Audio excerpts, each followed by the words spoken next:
অবশেষে আমরা এসে পৌঁছেছি। রাত এখন প্রায় 12টা কাছাকাছি।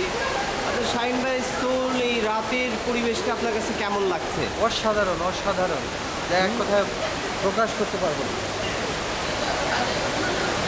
কেন আপনার এরকম মনে হচ্ছে? এত ক্লান্তি পরে এই প্রচণ্ড গরম, তার ভিতরে এসে নিজেদের মনোরম প্রাকৃতিক পরিবেশ, হ্যাঁ, এটা দেখতে তো মানে স্বাভাবিকই ভালো লাগে। যাক, আপনার মতামত শুনে আমাদের খুবই ভালো লাগলো। আমরা একটা কঠিন পরিবেশে এসেছি, একদম খুব সুন্দর করে পোজ দিচ্ছে। আমরা তার একটু শুনলাম। দেখেন পানির প্রবাহ, সামনে ভিড় কেটে চলে যাচ্ছে।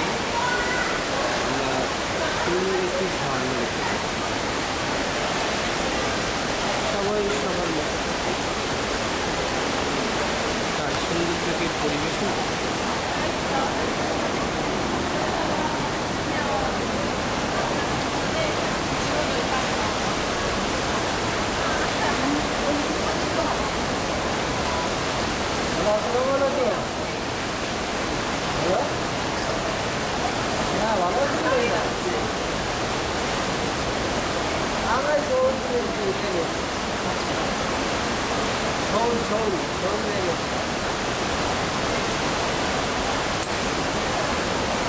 ঝোল লেগে গেছে না, ঝর্ণা ঝর্ণা